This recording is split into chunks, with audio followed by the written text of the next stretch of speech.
প্রিয় শিক্ষার্থী বন্ধুরা, চলে আসলাম ফিনান্স ও ব্যাংকিং এর আরো একটি ক্লাস নিয়ে।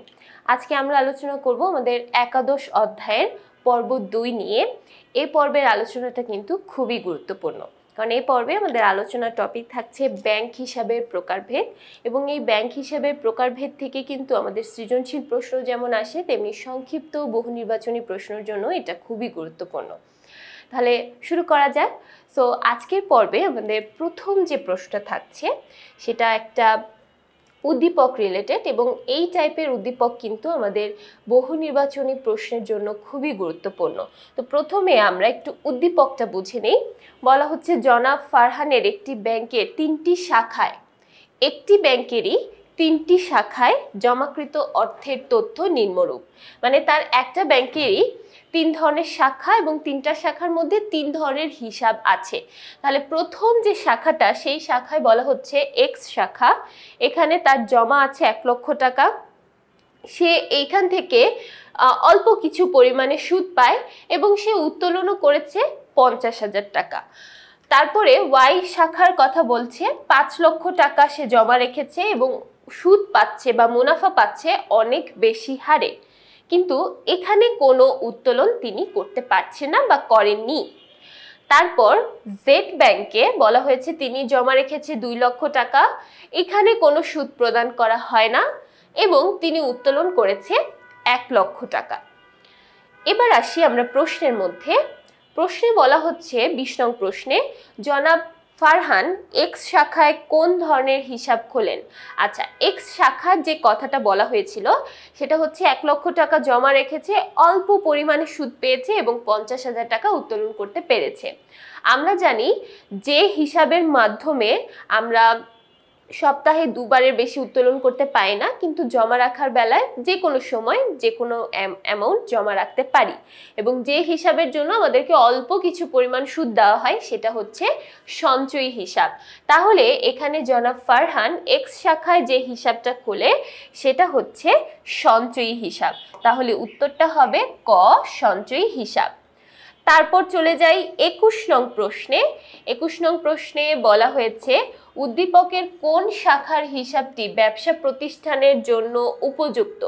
আমরা জেড শাখার যে হিসাবটা দেখেছিলাম সেখানে কোনো সুদ প্রদান করা হয় না, তাহলে আমরা জানি যে চলতি হিসাবের জন্যই কিন্তু মূলত কোনো ধরনের কোনো সুদ প্রদান করা হয় না। তাহলে যেহেতু বলা হয়েছে ব্যবসা প্রতিষ্ঠানের জন্য কোনটি উপযোগী, অবশ্যই আমাদের এখানে অ্যান্সার হবে জেড শাখা, অর্থাৎ চলতি হিসাব। তো পরবর্তী প্রশ্নে চলে যাই। 22 নং প্রশ্ন উদ্দীপক অনুযায়ী এক্স শাখা থেকে সপ্তাহে 2 বারের বেশি বা 2 বার টাকা উত্তোলন করা যায়। একটি নির্দিষ্ট সময়ের জন্য ওয়াই শাখার হিসাবটি খোলা হয় এবং জেড শাখার হিসাবে জমাতিরিক্ত উত্তোলনের সুযোগ রয়েছে। দেখো প্রত্যেকটি কিন্তু সঠিক। কেন? কারণ এক্স শাখায় যেটা আছে সেটা হচ্ছে সঞ্চয়ী হিসাব, এবং সঞ্চয়ী হিসাব আমরা শুধুমাত্র সপ্তাহে 2 বারই তুলতে পারি। তারপর ওয়াই শাখার যেটা সেটা হচ্ছে স্থায়ী হিসাব, এবং স্থায়ী হিসাব সাধারণত একটা নির্দিষ্ট সময়ের জন্যই মেনটেন করা হয়। পরবর্তীতে আছে জেড শাখার হিসাব, এটা সাধারণত চলতি হিসাব, এবং চলতি হিসাবের জন্য জমাতিরিক্ত উত্তোলন করার সুযোগ রয়েছে। তাহলে এখানে অ্যান্সারটা কিন্তু প্রত্যেকটি হবে। তারপর চলে যাচ্ছি 23 নং প্রশ্নে জনাব আসিফ তার ব্যাংক হিসাব থেকে কোনো সুদ পান না। তার হিসাবটি কোন ধরনের? ব্যাংক হিসাব থেকে কোনো সুদ পান না। আমরা জানি চলতি হিসাবের জন্য কখনো কোনো সুদ দেওয়া হয় না, তাই তিনি চলতি হিসাব খোলেন। তারপর চলে যাচ্ছে আরো একটা উদ্দীপক। আরেকটা জিনিস বলে রাখি, সেটা হচ্ছে দেখবে এই যে অধ্যায়টা বা এই যে টপিকটা, এই টপিকটা থেকে ম্যাক্সিমামই এই বহুপদী প্রশ্ন এবং আমাদের এই যে উদ্দীপক রিলেটেড যে বহু নির্বাচনী প্রশ্নগুলো আছে সেগুলোই কিন্তু বেশি আসে, কারণ এখানে একটা নির্দিষ্ট ক্রাইটেরিয়া দিয়ে দেয় এবং সেখান থেকে তোমার আইডেন্টিফাই করতে হয় এটা কোন ধরনের হিসাব। তাই এই টাইপের যে প্রশ্নগুলো আছে এটা আমরা অনেক বেশি ভালো করে প্র্যাকটিস করব, যাতে আমরা প্রত্যেকটি প্রশ্নের উত্তর করতে পারি। আচ্ছা, তাহলে এবার চলে যাচ্ছে এই উদ্দীপকে জনাব তোহা তার ব্যাংক হিসাবে যতবার ইচ্ছা লেনদেন করতে পারেন। যতবার ইচ্ছা লেনদেন বলতে বোঝানো হয়েছে টাকা জমা রাখা প্লাস উত্তোলন, 2 ধরনের জিনিসই সে করতে পারে। আচ্ছা, এরপর আসি আমরা তাহলে 24 নং প্রশ্নে। বলছে জনাব তোহার হিসাবটি কোন ধরনের? যেহেতু বলা হয়েছে যতবার ইচ্ছা লেনদেন করতে পারেন, তাহলে সে কোন হিসাব খোলে? সে চলতি হিসাব খোলে। 25 নং প্রশ্ন, জনাব তোহার জন্য কোন হিসাবটি উপযুক্ত হবে? আচ্ছা, উপযুক্ত কোনটি হবে সেটা দেখার জন্য আমাদের পরবর্তী লাইনটা পড়তে হবে। পরবর্তী লাইনে বলছে প্রতি মাসে নির্দিষ্ট পরিমাণ টাকা জমা দেওয়ার জন্য একটি হিসাব খুলতে চান। যখনই বলা হবে প্রতি মাসে নির্দিষ্ট পরিমাণ টাকা, তখনই আমরা সেখানে অ্যান্সার করব ডিপোজিট পেনশন স্কিম হিসাব, যেটাকে আমরা সংক্ষেপে বলে থাকি ডিপিএস। ডিপিএস এ সাধারণত কি হয়, প্রত্যেক মাসেই আমাদের টাকা জমা রাখতে হয় এবং টাকার পরিমাণটা নির্দিষ্ট পরিমাণে থাকে। তাহলে এখানে আমাদের 25 নং প্রশ্নের অ্যান্সারটা কি হবে? 25 নং প্রশ্নের অ্যান্সার হবে ডিপোজিট পেনশন স্কিম হিসাব। 26 নং প্রশ্ন, নিচের কোন হিসাবে ব্যাংক নগদ অর্থে ঋণ প্রদান না করে গ্রাহকের হিসাবে টাকা স্থানান্তর করে? নগদ অর্থে ঋণ প্রদান না করে গ্রাহকের হিসাবে স্থানান্তর করে। এই হিসাবটার নাম হচ্ছে ঋণ আমানতি হিসাব। যেহেতু ঋণের কথা বলা হয়েছে, ঋণ শুধুমাত্র আমরা ঋণ আমানতি হিসাব থেকেই পেয়ে থাকি। তারপর চলে যাচ্ছি 27 নং প্রশ্ন, শিক্ষক জনাব শামীম পারভেজ ব্যাংকে একটি হিসাব খুলতে চান, তার জন্য উপযোগী হিসাব কোনটি?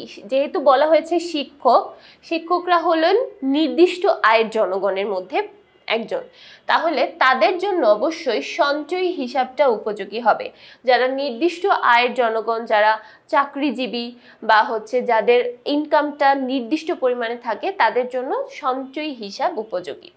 চলে যাচ্ছি পরবর্তী আরেকটি উদ্দীপকে।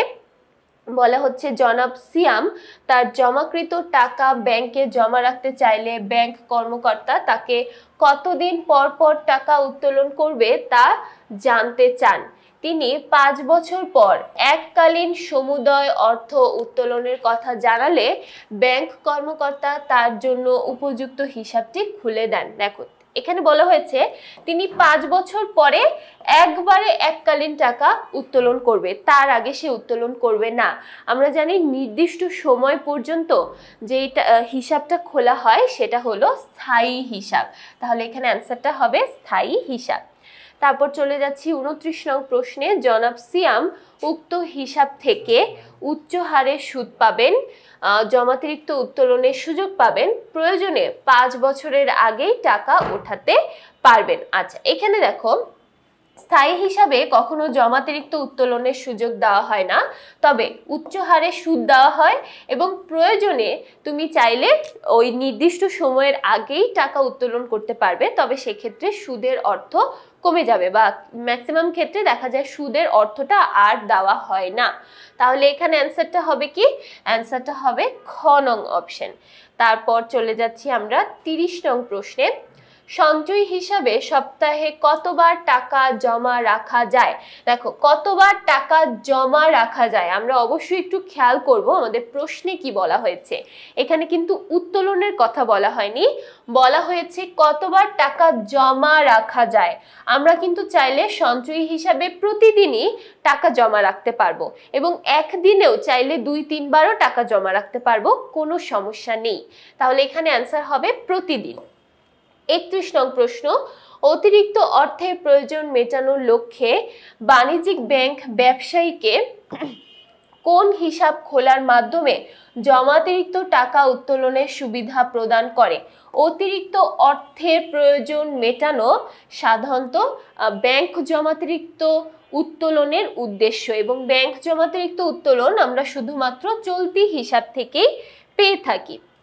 তারপর একটা উদ্দীপক দেখি। তৌফিক সাহেব তার সঞ্চয়ী হিসাবে 10 লক্ষ টাকা জমা দিয়ে মোহন ব্যাংক থেকে একটি কার্ড সংগ্রহ করেন, যা ব্যবহার করে মদিনা লাইব্রেরি থেকে বই এবং বসুন্ধরা মার্কেট থেকে কেনাকাটা করতে পারবে। আচ্ছা, এখানে বলছে 10 লক্ষ টাকা জমা দিয়ে একটি কার্ড সংগ্রহ করে, যেটার মাধ্যমে সে চাইলে যে কোনো সময় কেনাকাটা করতে পারবে। তাহলে এখন 32 নং প্রশ্নে বলা হয়েছে এই যে ব্যাংকের এই কাজটা কোন ধরনের কাজের প্রকাশ পায়? কার্ড ব্যবহার করে তুমি কেনাকাটা করতে পারছো, যেটা বিনিময়ের মাধ্যম হিসেবে কাজ করছে। তাহলে এখানে ব্যাংকের বিনিময়ের মাধ্যম সৃষ্টি করার কাজটি আমরা দেখতে পাই। তারপর বলছে তৌফিক সাহেব পাবেন, অর্থাৎ ব্যাংক হিসাব থেকে তৌফিক সাহেব কি কি পাবেন?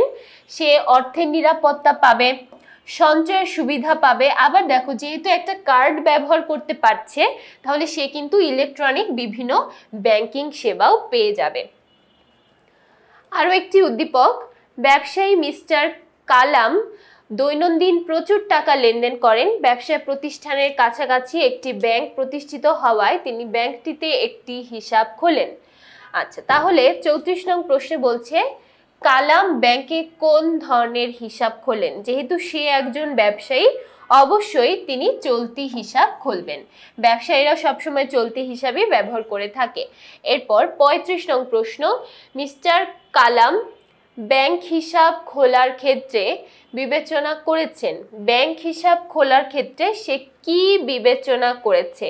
ব্যাংক হিসাব খোলার ক্ষেত্রে সে বিবেচনা করেছে ব্যাংকের অবস্থান। কারণ কি, দেখো, সে তার ব্যবসা প্রতিষ্ঠানের কাছাকাছি একটা ব্যাংকে হিসাব খুলেছে যাতে তার লেনদেন করতে সুবিধা হয়। তাহলে এখানে সে ব্যাংকের অবস্থানটাকে চিন্তা করেছে। 36 নং প্রশ্ন, সকল ব্যবসা প্রতিষ্ঠান সাধারণত কোন হিসাবের মাধ্যমে পাওনা আদায় ও দেনা পরিশোধ করে? ব্যবসা প্রতিষ্ঠান মানেই তারা চলতি হিসাবের মাধ্যমে সকল লেনদেন করবে। তারপর আমরা দেখি নিই একটা বড় উদ্দীপক। এখানে বলা হচ্ছে মিস্টার অপু একজন স্বল্প আয়ের ব্যক্তি। অরুণা ব্যাংক লিমিটেডে তার একটি হিসাব রয়েছে। তিনি এই হিসাবের মাধ্যমে প্রয়োজন মতো লেনদেন করে থাকে। সংসারের খরচ মেটানোর পর হিসাবে 1 লক্ষ টাকা জমা হয়েছে। এই টাকা থেকে 80,000 টাকা দিয়ে অরুণা ব্যাংকে আরেকটি হিসাব খুলে 5 বছরের জন্য জমা রাখেন। 2 বছর পর তার অর্থের প্রয়োজন হওয়ায় পরবর্তী হিসাবের বিপরীতে 60,000 টাকা ঋণ গ্রহণ করেন। আচ্ছা, তাহলে দেখো 37 নং প্রশ্নে বলছে মিস্টার অপু পরবর্তীতে কোন প্রকারের হিসাব খোলেন? পরবর্তীতে, যেহেতু পরবর্তীতে বলা হয়েছে, তার প্রথমে একটা হিসাব ছিল 80,000 টাকা দিয়ে সে পরবর্তীতে 5 বছরের জন্য একটা হিসাব খুলে। তাহলে এটা আমরা বুঝতেই পারছি স্থায়ী হিসাব, কারণ 5 বছরের জন্য একটা নির্দিষ্ট সময়ের জন্য হিসাবটা খোলা হয়েছে।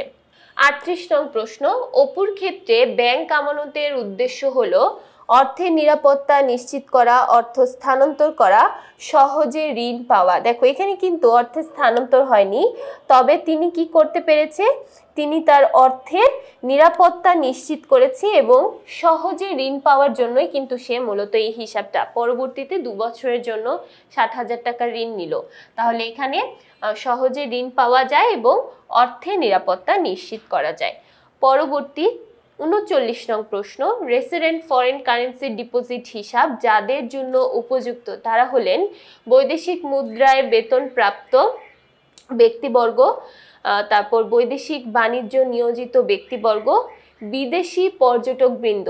মানে বিদেশি নাগরিকরা যখন বাংলাদেশে আমাদের দেশে আসে পর্যটক হিসেবে, তাদের জন্য এই হিসাব কিন্তু উপযোগী নয়। তবে আমাদের দেশীয় মানুষ যখন বিদেশে ভ্রমণে যায় বা ঘুরতে যায়, তখন তাদের জন্য এই রেসিডেন্ট ফরেন কারেন্সি ডিপোজিট হিসাবটা উপযুক্ত। তাহলে এখানে অ্যান্সার হবে প্রথম 2টি অপশন। তারপরে চলে যাচ্ছি আরও একটি উদ্দীপকে, জনাব সেলিম ব্যবসায়িক প্রয়োজনে লেনদেন করতে প্রতিদিন ব্যাংকে যান। 40 নং প্রশ্নে বলছে জনাব সেলিম ব্যাংকে কোন ধরনের হিসাব খুলেছে? যেহেতু সে ব্যবসায়িক প্রয়োজনের কথা বলছে, ব্যবসায় প্রতিষ্ঠান সম্পর্কে কিছু বলা মানেই সেটা চলতি হিসাব হবে। 41 নং প্রশ্ন, জনাব সেলিমের ব্যাংকের উদ্দেশ্য হতে পারে মুদ্রাবাজার নিয়ন্ত্রণ, আমানত গ্রহণ, অর্থ স্থানান্তর। যেহেতু সে বাণিজ্যিক ব্যাংকে হিসাব খুলছে, মুদ্রাবাজার নিয়ন্ত্রণ হবে না। এখানে তাহলে অ্যান্সার হবে আমানত গ্রহণ এবং অর্থ স্থানান্তর।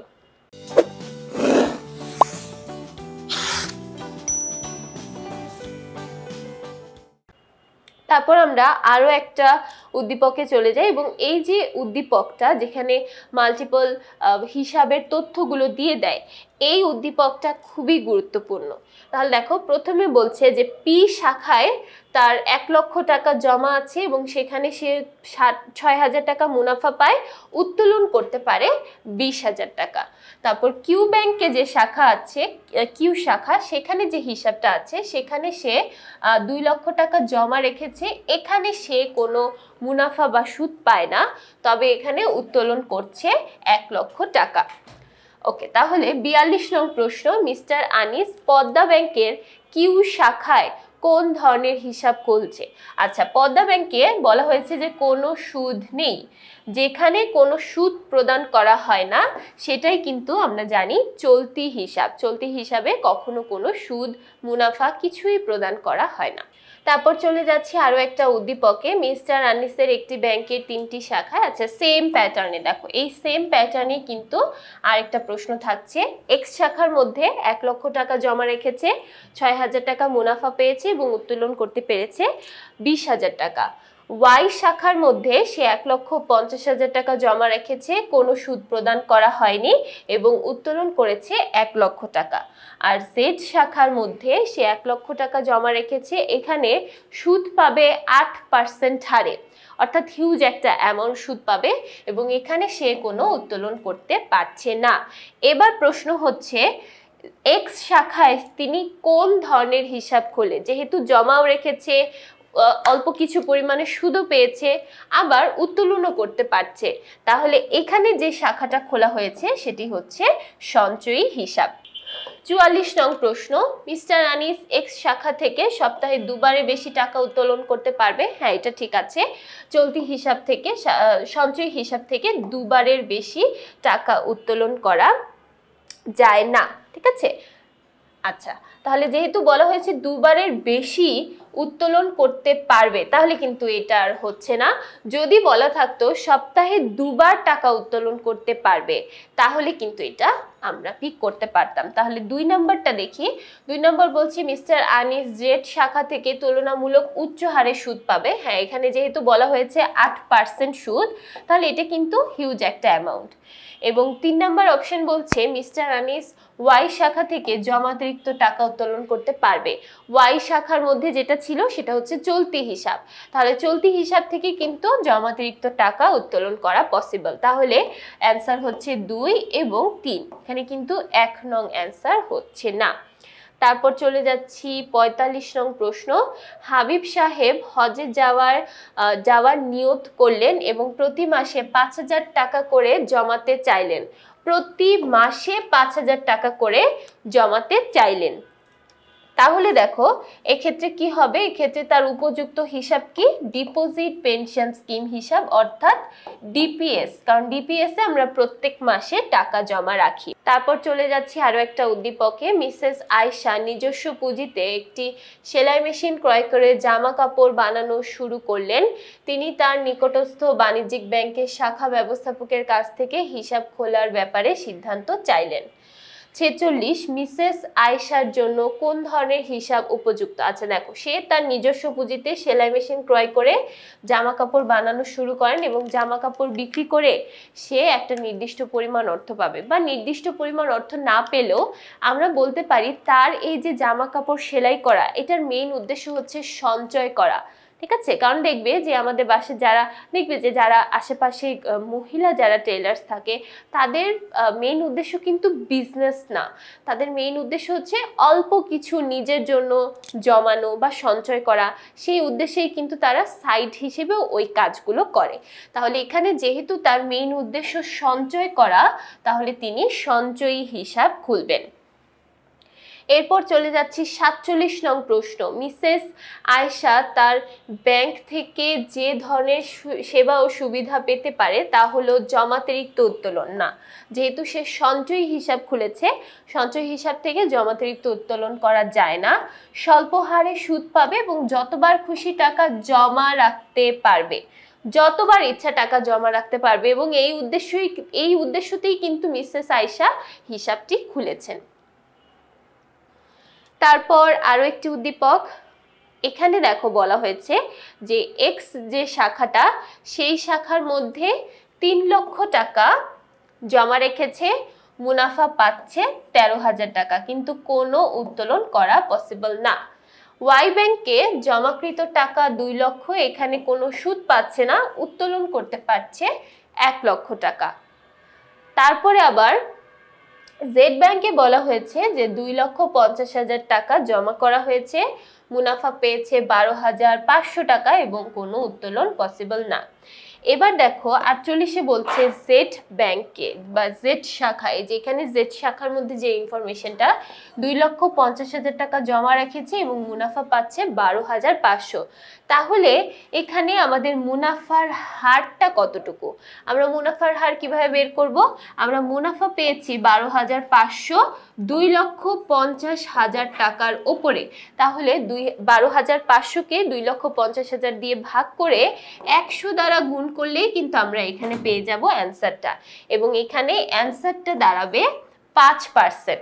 100 দ্বারা গুণ করেই কিন্তু আমরা শতকরা হার বা পার্সেন্টেজটা পাই। যদি 100 দ্বারা গুণ না করি তাহলে এটার অ্যান্সারটা হবে সামথিং লাইক 0.05, এবং যখন আমরা 100 দিয়ে গুণ করব তখনই সেটা হয়ে যাবে 5%। তারপর চলে যাচ্ছি 49 নং প্রশ্ন। মিস্টার পি ওয়াই ব্যাংকে কোন ধরনের হিসাব পরিচালনা করছে? আচ্ছা, ওয়াই ব্যাংকে কিন্তু কোনো সুদ প্রদান করা হয়নি, তবে উত্তোলন করা পসিবল হয়েছে, তাহলে এখানে অ্যান্সার হবে চলতি হিসাব। 50 নং প্রশ্ন। 50 নং প্রশ্ন, কোন ব্যাংক হিসাব থেকে সবচেয়ে বেশি হারে সুদ পাওয়া যায়? সবচেয়ে বেশি হারে আমরা সুদ পেয়ে থাকি স্থায়ী হিসাব থেকে, ঠিক আছে, তাহলে এটা অ্যান্সার হবে স্থায়ী হিসাব। এরপর চলে যাচ্ছি 51 নং প্রশ্ন। চলতি হিসাবের ক্ষেত্রে, চলতি হিসাবের ক্ষেত্রে আমরা কি কি করতে পারি? সপ্তাহে প্রতিদিন টাকা উত্তোলন করা যায়, হ্যাঁ সপ্তাহে চাইলে আমরা প্রত্যেক দিন টাকা উত্তোলন করতে পারি।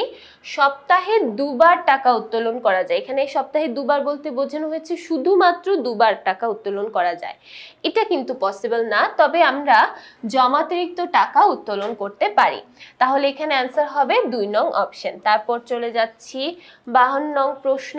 ব্যাংকের কোন হিসাবের আমানতকারী সুদ পায় না? কোন হিসাবের আমানতকারী সুদ পায় না? সেটা হচ্ছে চলতি হিসাব। 53 নং প্রশ্ন। নগদ লেনদেনের জন্য কোন ধরনের হিসাব সুবিধাজনক?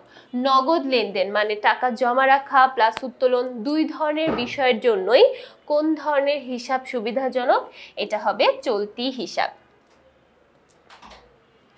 তারপর আরেকটা উদ্দীপক দেখে নিই। ব্যবসায়ী শিহাব ব্যাংক থেকে 10 লক্ষ টাকা ঋণের জন্য আবেদন করলে ব্যাংক কর্তৃপক্ষ ঋণ মঞ্জুর করে এবং তাদের ব্যাংক হিসাব খুলে চেকের মাধ্যমে টাকা উত্তোলন করতে বলেন। 54 নং প্রশ্নে বলছে ব্যাংক কর্তৃপক্ষের সিদ্ধান্ত অনুসারে ব্যাংক কোন কাজটি সম্পাদন করেন? ব্যাংক কর্তৃপক্ষের হিসাব অনুসারে ব্যাংক কোন কাজটি সম্পন্ন করেন? যেহেতু ঋণের কথা বলা হয়েছে তাহলে অবশ্যই এখানে অ্যান্সার হবে ঋণ আমানত সৃষ্টি। তারপরের উদ্দীপকটা একটু দেখি। মিনা তার পিতার নিকট থেকে 3 লক্ষ টাকা নিয়ে মুরাদপুরে একটি জুয়েলারি দোকান খোলেন। তার বান্ধবীর পিতা আর ব্যাংকের মুরাদপুর শাখার ব্যবস্থাপক তার কাছ থেকে পরামর্শ নিয়ে সে উক্ত ব্যাংকে একটি হিসাব খোলে। তাহলে এখানে কোন হিসাব খোলে? যেহেতু একটি জুয়েলারি দোকান অবশ্যই একটা ব্যবসা প্রতিষ্ঠান এবং ব্যবসায়ীদের জন্য চলতি হিসাবটাই কিন্তু উপযুক্ত। 56 নং প্রশ্ন। উদ্দীপকে উল্লেখিত ব্যাংকটি দেশের আর্থিক প্রতিষ্ঠানকে নিয়ন্ত্রণ করে, জনগণের সঞ্চিত অর্থ আমানত হিসেবে সংগ্রহ করে, বেকারত্ব দূরীকরণে সহায়তা করে। দেশের আর্থিক প্রতিষ্ঠান নিয়ন্ত্রণ করে কেন্দ্রীয় ব্যাংক, তাহলে এটা যেহেতু কেন্দ্রীয় ব্যাংক না, আমরা তাহলে বলতে পারি 2 এবং 3 নং অপশনটা হবে অ্যান্সার। দেন চলে যাচ্ছি আমরা 57 নং প্রশ্নে। স্থায়ী হিসাবে সর্বনিম্ন মেয়াদ সংখ্যা কত? সর্বনিম্ন 1 মাস এবং সর্বোচ্চ হচ্ছে 5 বছর। তারপর 58 নং প্রশ্ন। সকল ধরনের ব্যাংকিং সুবিধা পাওয়া যায় কোন হিসাবে?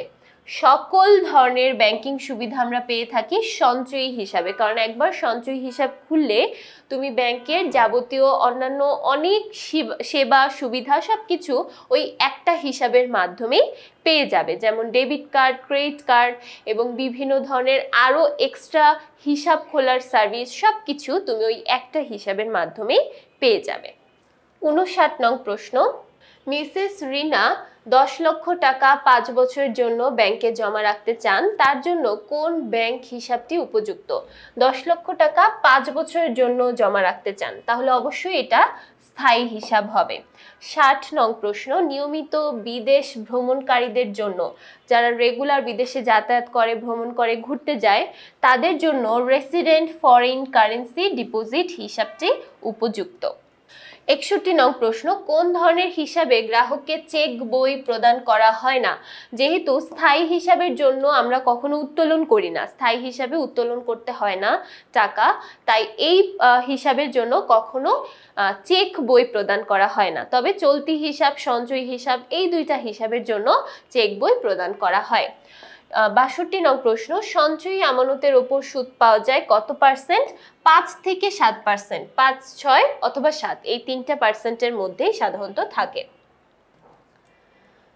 তারপর চলে যাচ্ছি 63 নং প্রশ্ন, আমানত হিসাবে গৃহীত কোন হিসাবের টাকা ব্যাংক বিনিয়োগ করতে পারে? আমানত হিসাবে গৃহীত কোন হিসাবের টাকা ব্যাংক আবার পরবর্তীতে বিনিয়োগ করতে পারে? চলতি হিসাব নয়, কারণ চলতি হিসাবে টাকার পরিমাণটা নির্দিষ্ট থাকে না, তুমি যে কোনো সময় চাইলে জমা রাখতে পারো, আবার যে কোনো সময় চাইলে উত্তোলন করতে পারো। তাহলে এটার অ্যান্সার হবে স্থায়ী হিসাব এবং সঞ্চয়ী হিসাব। তারপর চলে যাচ্ছি 64 নং প্রশ্ন, সঞ্চয় হিসাব কাদের জন্য উপযোগী? যারা নির্দিষ্ট আয়ের জনগণ, তাদের জন্য সঞ্চয়ী হিসাব উপযোগী। 65, নির্দিষ্ট মেয়াদের জন্য কোন হিসাব খোলা হয়? একটা নির্দিষ্ট মেয়াদ পর্যন্ত থাকে যে হিসাবটা, সেটা হচ্ছে স্থায়ী হিসাব। তারপর চলে যাচ্ছি আমরা 66 নং প্রশ্নে, রানু বেগম আশা প্রকল্পের হিসাব রক্ষক, তার জন্য উপযুক্ত ব্যাংক হিসাব কোনটি?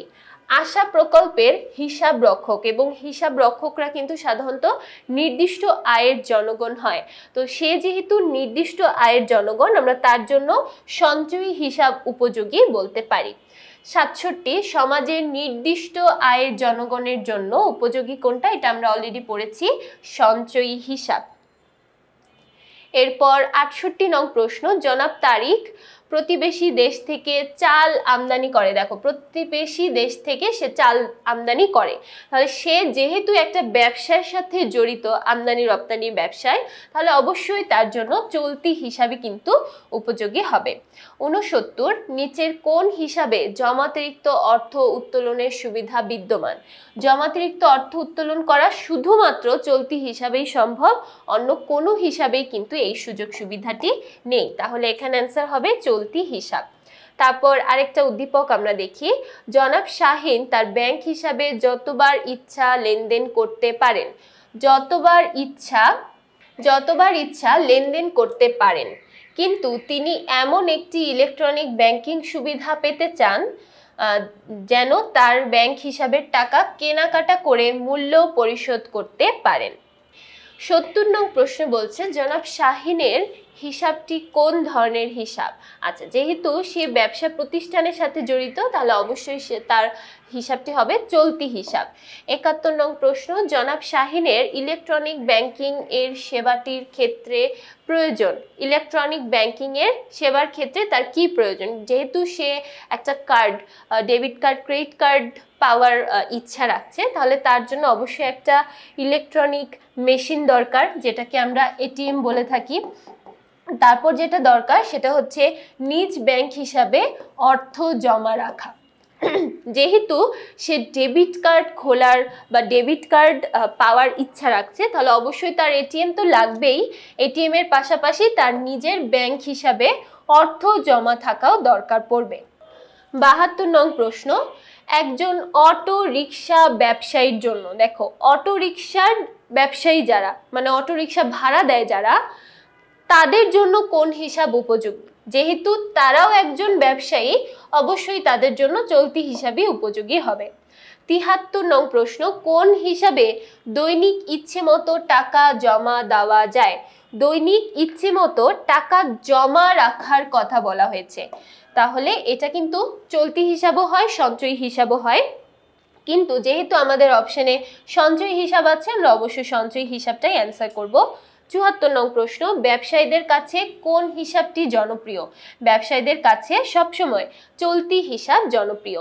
তারপর চলে যাচ্ছি ৭৫ নং প্রশ্ন, একজন গ্রাহক ব্যাংকে হিসাব খুলে প্রতিদিন বা সপ্তাহে যতবার খুশি টাকা উত্তোলন ও জমা রাখতে পারবে। তাহলে এটা কোন ধরনের হিসাব যেখানে যতবার ইচ্ছা উত্তোলন আবার জমা দুইটাই করতে পারবে? তাহলে এই ধরনের হিসাব হলো চলতি হিসাব। ৭৬ নং প্রশ্ন, ব্যাংক হিসাব খোলার ক্ষেত্রে গ্রাহকের বিবেচ্য বিষয়, অর্থাৎ একটা ব্যাংকে হিসাব খোলার ক্ষেত্রে গ্রাহক কি কি বিষয় বিবেচনা করবে?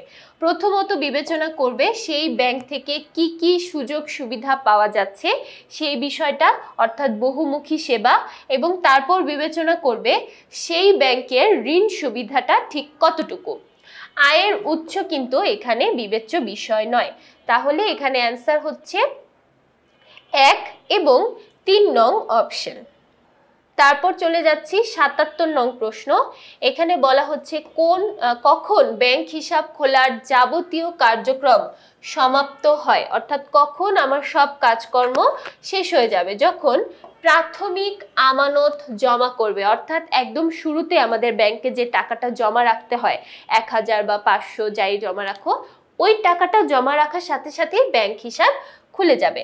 তারপর ৭৮ নং প্রশ্ন, একজন চাকরিজীবী ব্যাংক হিসাব খোলার ক্ষেত্রে গ্রাহক পরিচিতি ফর্মে উল্লেখ করবে ব্যয়ের খাত অবশ্যই নয়, তাই আয়ের উৎস এবং কর্মস্থলের ঠিকানা, অর্থাৎ সে কোথায় কাজ করছে এবং সেখান থেকেই কাজ করে তার আয়ের উৎস, অর্থাৎ আয়টা ঠিক কতটুকু পরিমাণে হচ্ছে সেই আয়ের পরিমাণ এবং কর্মস্থল, এই দুইটাই সাধারণত উল্লেখ করতে হয়, ব্যয়ের খাত নয়।